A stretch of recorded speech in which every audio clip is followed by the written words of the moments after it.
అమ్మా అమ్మా అమ్మా కూర్చోండి, విప్ గారు కూర్చోండి, విప్ గారు కూర్చోండి. అధ్యక్ష,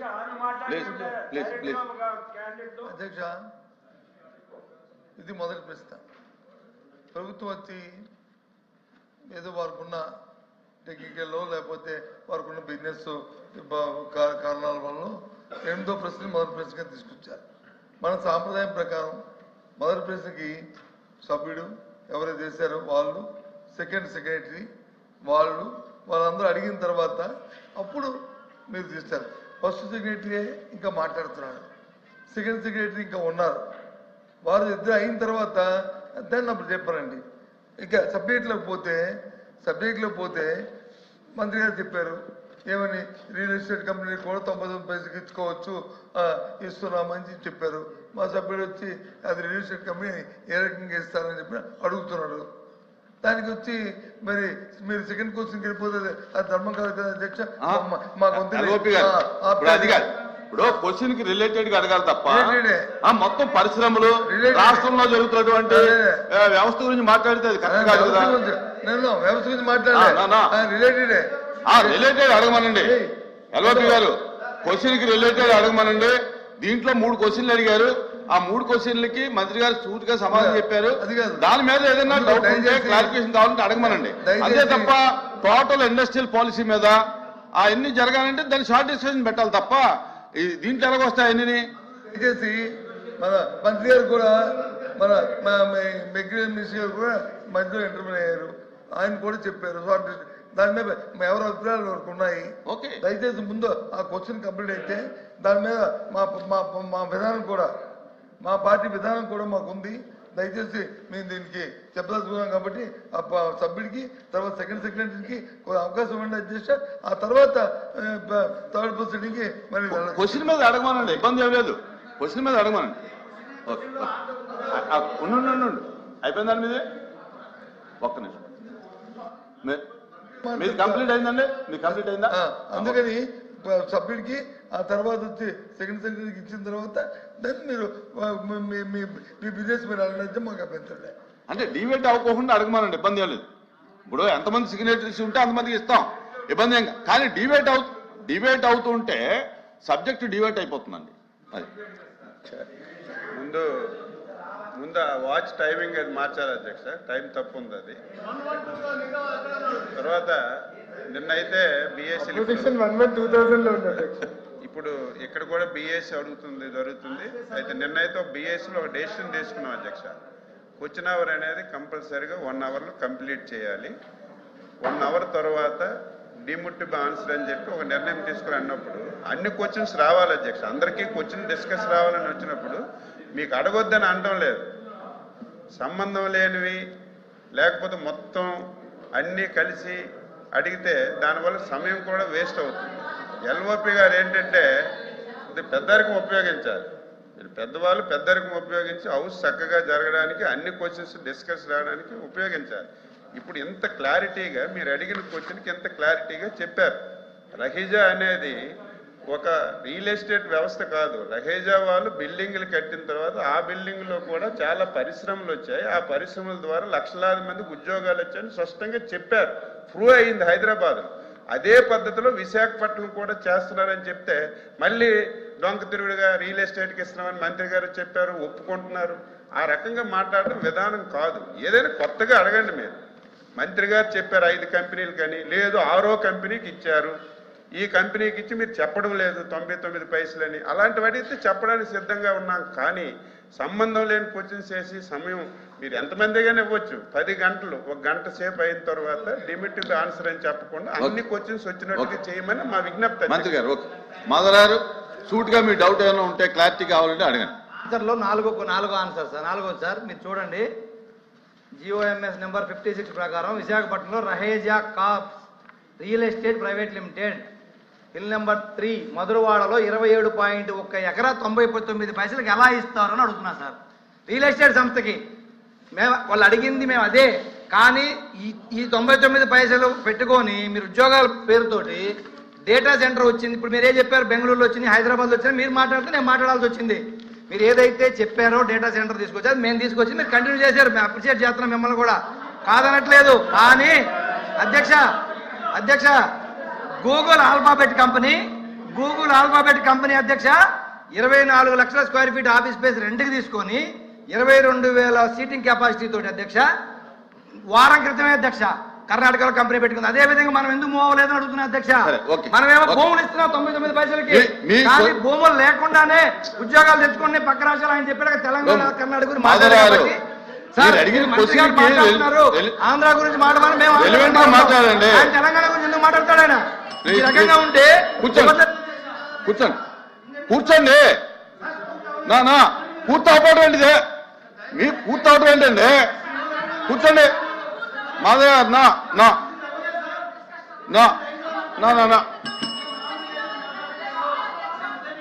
కళ్యాణ్ గారు సెకండ్ సెక్రటరీ కూర్చోండి. సభకు నమస్కారం అధ్యక్ష. అమ్మా ఆపండి అమ్మా. సభకు నమస్కారం అధ్యక్ష. యాక్చువల్గా ఐటీ కంపెనీలు ఇతర పరిశ్రమలకు జరుగుతున్న భూ కేటాయింపులు, ముఖ్యంగా విశాఖపట్నంలో జరుగుతున్న భూ కేటాయింపులు అయితే మాత్రం చాలా విమర్శలకు దారి తీస్తుంది అధ్యక్ష.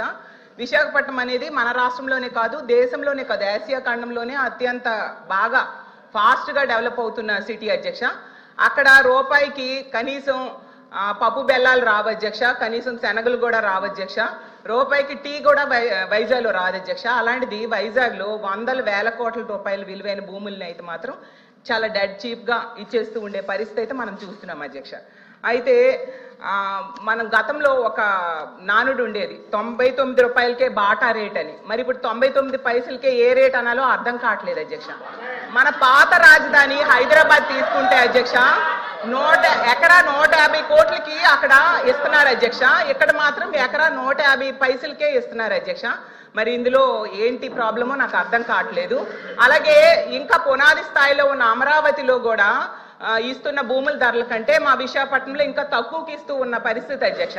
యాక్చువల్గా భూ కేటాయింపులు అనేవి వెనకబడిన ప్రాంతాలు, మారుమూల ప్రాంతాల్లో తక్కువ ధరకి ఇస్తారు. ఎందుకంటే ఆ ప్రాంతం అభివృద్ధి చెందాలని, అలాగే అక్కడ చీప్గా కూడా ధరలు భూములు ఉంటాయి కాబట్టి ఇస్తూ ఉంటారు అధ్యక్ష. మరి ఎంత కాస్ట్లీ ల్యాండ్ని ఎందుకు తక్కువకి ఇస్తున్నారో ప్రభుత్వమే చెప్పాలి అధ్యక్ష. ఇంకోటి ఏంటంటే టీసీఎస్కి 99 పైసలకే ఇచ్చామనేసి బాగా బ్రాండింగ్ చేసుకున్నారు, మంచిది అధ్యక్ష. అయితే టీసీఎస్ అంతకి ఇవ్వాలని డిమాండ్ చేసిందా లేదా ప్రభుత్వమే ఆఫర్ చేసిందా తెలియదు కానీ అధ్యక్ష, ఐటీ కంపెనీలకు ఇస్తామని చెప్పి రియల్ ఎస్టేట్ కంపెనీలకు అయితే భూములు అత్యంత తక్కువ ధరలకైతే ఇచ్చేస్తున్నారు అధ్యక్ష. ఇప్పుడే చెప్పినట్టుగా రహేజా డెవలపర్స్ కి 99 పైసలకేమో 27 ఎకరాలు కట్టబెట్టడం జరిగింది అధ్యక్ష. అలాగే అడ్రస్ లేని వర్సా కంపెనీకి డెడ్ చీప్ గా 3,000 కోట్ల రూపాయల భూమిని కట్టబెట్టాలని ట్రై చేశారు అధ్యక్ష. మాట్లాడినివ్వండి మంత్రి గారు ప్లీజ్. 1 సెకండ్ అధ్యక్ష, మళ్ళీ నేను ప్రశ్నిస్తున్నా. నేను 5 కంపెనీలని చెప్పాను అధ్యక్ష. 6వ కంపెనీ పేరు మేడం గారు ప్రస్తావించారు. ఆధారాలు పెట్టమన్నాడు హౌస్ ఆరోపణలు చేసి బయటకు వెళ్తాను. మేడం గారిని ఇప్పుడు ఆధారాలు పెట్టమని లేటెస్ట్ చేస్తూ విత్డ్రా ది స్టేట్మెంట్ అధ్యక్ష. అంతేగాని ఉరిసాకు మేము ల్యాండ్ ఎక్కడిచ్చావు అధ్యక్ష? వీఆర్ నాట్ గివెన్, మేము ఇవ్వలేదు అధ్యక్ష. చాలా స్పష్టంగా నేను చెప్పాను, 5 కంపెనీలకే ఇచ్చానని చెప్పాను. ఒరిస్సాకి నేను ల్యాండ్ ఇచ్చానని మేడం గారు నిరూపిస్తే no problem, I will withdraw my statement. లేదంటే మేడం గారు స్టేట్మెంట్ విత్డ్రా చేయాలి. లేదంటే ఏదో ఆరోపణ చేసి మేము బయటకు వెళ్ళి తరపుంచంటే మేము ఒప్పుకోవడానికి సిద్ధంగా లేదు. We are not willing to take that. ఒరిస్సాకి ఇచ్చామని అంటున్నారు అధ్యక్ష, దయచేసి కరెక్ట్ కాదు అధ్యక్ష. మేడం గారి వివరాలు ప్రజల ముందర పెట్టమని కోరుతున్నా అధ్యక్ష. మాధవ్ గారు ఇప్పుడు సెకండ్ సెక్రటరీ మాట్లాడుతున్నారు, మీరు లేచి మాట్లాడతారు ఎందుకు? నా కూర్చోండి మంత్రి గారు. 1 మినిట్ అమ్మా 1 మినిట్ మంత్రి.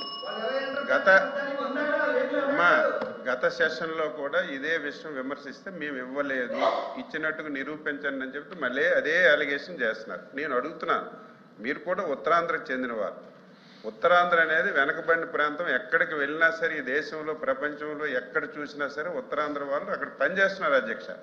మనకు అన్ని వనరులు ఉన్నాయి, ఉన్న వనరులు ఉపయోగించుకోకపోవడం వల్ల మన దగ్గర ఉన్నటువంటి చదువుకున్న యువకులందరూ ఉద్యోగాలు లేక నిరుద్యోగ సమస్యతో బాధపడుతుంటే ఈరోజు మీకు ఒక చెప్పండి, నిరుద్యోగ యువకులకి ఉద్యోగాలు ఇవ్వాలనుకుంటున్నారో ఇవ్వకూడదు అనుకుంటున్నారో దానికి మీరు చెప్పండి.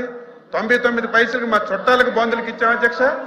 99 పైసలకి ఇచ్చి ఈ భూమి ఇవ్వడం వల్ల అధ్యక్ష ఇప్పుడు ఆయన చెప్తున్నారు అధ్యక్ష, గొప్పగా చెప్తున్నాడు ఆయన.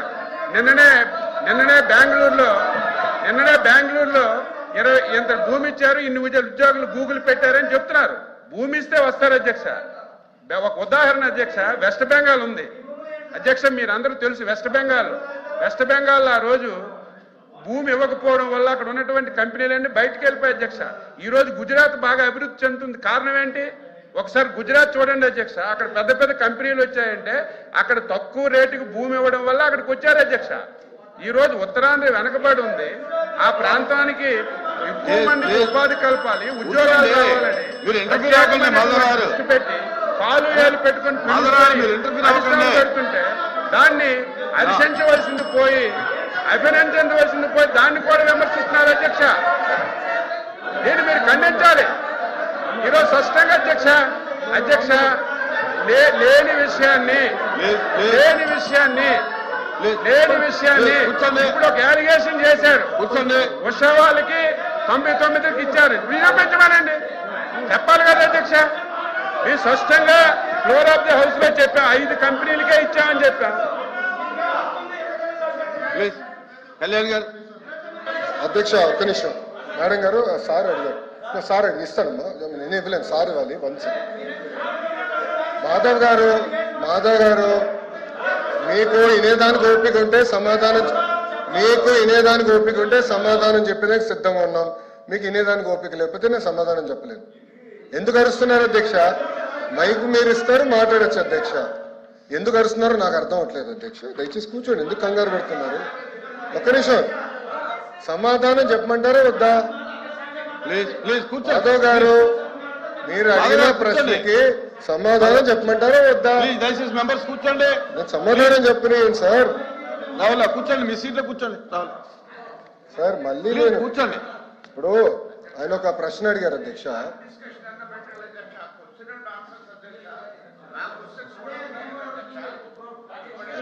ఇప్పుడు అధ్యక్ష నన్ను సమాధానం చెప్పాలి అధ్యక్ష, ఎందుకంటే మంత్రి గారు మాట్లాడతారు.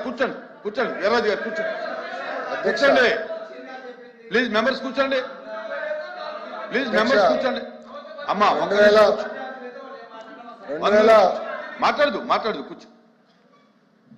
అధ్యక్ష ఇప్పుడు అడిగిన ప్రశ్నకి నేను సమాధానం చెప్తున్నాను. ఓకే, మీరు అడిగారు ఇంకా కొన్ని కంపెనీలు ఆంధ్ర రాష్ట్రానికి తీసుకురండి, లేదంటే పక్క రాష్ట్రాలకు వెళ్తున్నాయి. ఎస్, ఇప్పుడు ఈరోజు భారతదేశంలో 100 రూపాయలు పెట్టుబడి వస్తే దాంట్లో సుమారుగా 25.3 రూపాయలు ఆంధ్ర రాష్ట్రానికి వస్తున్నాయి.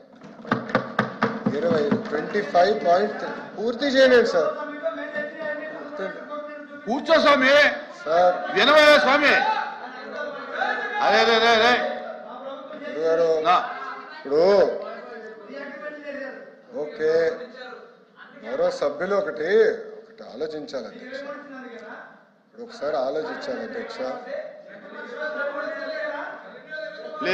ప్లీజ్ మాధవ్ గారు లెక్కల్లోకి వెళ్తే 151 11 అయినాయి. టీమ్ 11 తయారైంది. అది కూడా మాట్లాడదామా, డిస్కస్ చేద్దామా? ఓకే, మీ సీన్ రిపీట్ అవుతుంది, ఎందుకు కంగారు పడుతున్నావు అధ్యక్ష? ఇప్పుడు ఇట్లా వెళ్తే ఆనాడు హెరాస్ చేయలేదు అధ్యక్ష. 2019 నుంచి 24 వరకు మోహన్ దాస్ పై గారు ఏమన్నారు? There is economic terrorism in Andhra Pradesh అన్నారు. మీరు ఇట్లనే అమర్ రాజా బ్యాటరీని హెరాస్ చేస్తే వాళ్ళు వెళ్ళి ఎక్కడ పెట్టుబడులు పెట్టారు? తెలంగాణ రాష్ట్రంలో పెట్టుబడి పెట్టారు. వెళ్ళలేదు, ఎక్కడికి వెళ్ళింది ఆక్సిలర్ మెథల్? ఎందుకు ఎక్కడికి వెళ్ళింది? మాధవ్ గారు మీరు వాస్తవాలు తెలియకుండా మీరు మాడటం కరెక్ట్ కాదు. ఆర్సిలర్ మిత్తల్ ప్రాజెక్ట్ ఉత్తరాంధ్రకు వస్తుంది. మేము భూములు కేటాయించాం, ఎన్వైరన్మెంటల్ క్లియరెన్స్